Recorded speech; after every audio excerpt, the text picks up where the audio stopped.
guys, welcome back to Kavish YouTube channel.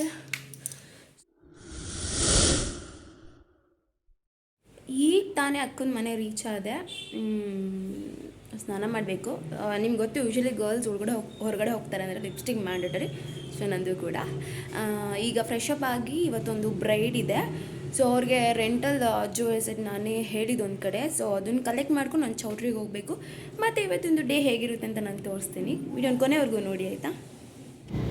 Fresh up ಆಗಿ rental jewellers ತೊಗೊಂಬರೋಣ ಅಂತ ಹೋಗೋ ಹತ್ರನೇ ಶೀರ್ಷನ್ ಸ್ಕೂಲಿದ್ದು. ಸೊ ಅವಳನ್ನ ಕರ್ಕೊಂಡು ಅಲ್ಲಿ ಹೋದೆ. ಸೊ ರೆಂಟಲ್ ಜ್ಯುವೆಲ್ಸ್ ತೊಗೊಂಡು ಬಂದೆ. ಹಾಗೆ ಒಂದು ಕ್ಯಾಪ್ಚರ್ ಮಾಡಿದೆ ನೋಡಿ. ನಾನು ಯಾವುದೇ ರೀತಿ ನಂದೇನು ಓನಿಲ್ಲ, ಜಸ್ಟ್ ಬೇರೆಯವ್ರು ರೆಂಟ್ ಬೇಕಂದ್ರೆ ನಾನು ಹೇಳ್ತೀನಿ ಎಲ್ಲಿ ಸಿಗುತ್ತೆ ಅಂತ. ಅಲ್ಲಿಂದ ಶಿರೀಷನ್ ಕಟ್ಕೊಂಡು ಅಕ್ಕ ಮನೆಗೆ ಹೋದೆ.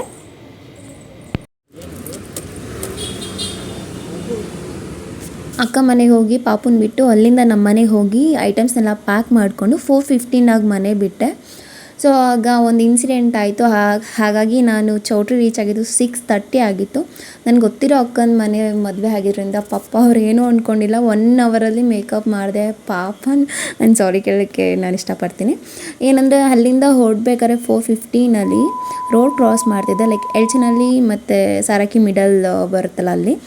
ಆಗ ಗಾಡಿ ಬರ್ತಾಯಿಲ್ಲ ಅಂದರೆ ಟ್ರೋಲಿ ಬ್ಯಾಗೆಲ್ಲ ತೊಗೊಂಡು ಹೋಗ್ತಾ ಇದ್ದೆ. ನನ್ನ ಪುಣ್ಯಕ್ಕೆ ಕವರ್ ಟ್ರೋಲಿ ಬ್ಯಾಗ್ ತೊಗೊಂಡು ಹೋಗ್ತಾಯಿದ್ದೀನಿ. ನಾನು ಇಟ್ಕೊಂಡು ಹೋಗ್ಬೇಕಾದ್ರೆ ಒಬ್ಬ ಸ್ವಿಗ್ಗಿ ಸ್ಕೂಟಿಯವನು ಮೊಬೈಲ್ ನೋಡಿಕೊಂಡು ಹೆವಿ ಸ್ಪೀಡಲ್ಲಿ ಎಲ್ಲಿದ್ದಾಗ ಗೊತ್ತಿಲ್ಲ ಬಂದು ನಾನು ನೋಡಿಲ್ಲ, ಅವನು ಬ್ರೇಕು ಹಿಡ್ದಿಲ್ಲ, ಹೊಡೆದ್ಬಿಟ್ಟ.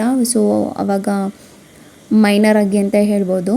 ಗಾಡಿ ಕೂಡ ಬರ್ತಾ ಇರಲಿಲ್ಲ ರೋಡ್ಗಳಲ್ಲಿ, ಹಾಗಾಗಿ ಏನೂ ಹೋಗಿಲ್ಲ. ರೈಟ್ ಸೈಡಲ್ಲಿ ಹೊಡೆದಿದ್ದು ಮಿಡಲಲ್ಲಿ ಬಂದು ಬಿದ್ದಿದ್ದೆ. ನಾನು ಮುಂದೆ ಹೇಳ್ತಾ ಇದ್ದೀನಿ ನೋಡಿ.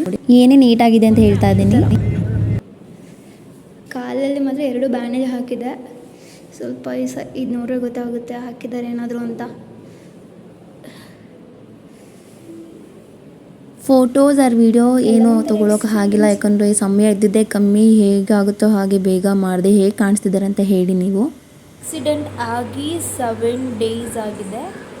ಸ್ಟಿಲ್ ಪೇನ್ ಇದೆ.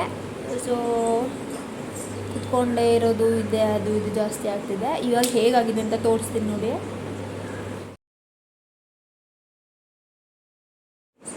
ಡಾಕ್ಟರ್ ಹೇಳಿದ್ದು ಇನ್ನೊಂದು 10 ಡೇಸ್ ಲೈಕ್ ಈ ಥರ ಹುಣ್ಣಾಗಿ ಒಂದು 21 ಡೇಸ್ ಬೇಕು ಅಂತ ಹೇಳಿದ್ರು. ನೆನ್ನೆ ಹೋಗಿದ್ದಾಗ ಅವ್ರ ಮೇಲೆಯನ್ನು ಕಿತ್ತಾಕ್ಬಿಟ್ಟಿದ್ದಾರೆ. ಸೊ ಇನ್ನೂ 10 ಡೇಸಲ್ಲಿ ಹುಷಾರಾಗುತ್ತೆ ಅಂತ ಹೇಳಿದ್ದಾರೆ.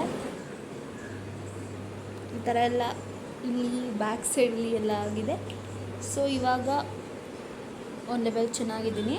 ಅವತ್ತು ಆಕ್ಸಿಡೆಂಟ್ ಆಗಿದ್ದಾಗ ನಮ್ಮ ಅಕ್ಕ ಮತ್ತು ಬಾಬಾ ಕರ್ಕೊಂಡು ಹಾಸ್ಪಿಟಲ್ಗೆಲ್ಲ ಚೆಕಪ್ ಮಾಡಿಸಿ ಒಂದು TT ಇಂಜೆಕ್ಷನ್ ಕೊಟ್ಟು ಡ್ರಾಪ್ ಮಾಡಿದ್ರು ಎಲ್ಲಿಗೆ, ಚೌಟ್ರಿಗೆ. ಹಾಗಾಗಿ ಅಲ್ಲೂ ಕೆಲಸ ಮುಗಿಸ್ಕೊಂಡೆ. ನಾನು ನೆಕ್ಸ್ಟ್ ಡೇ ನೋವು ಸ್ಟಾರ್ಟ್ ಆಗಿಬಿಡ್ತು ನನಗೆ. ಅವತ್ತು ನೀವು ವೀಡಿಯೋ ನೋಡ್ಬೋದು, ಒಂದು ಹಾಕಿದ್ದೀನಿ ರೆಡ್ ಕಲರಲ್ಲಿ. ನಾರ್ಮಲಾಗಿ ಮಾತಾಡ್ತಾ ಇದ್ದೀನಿ.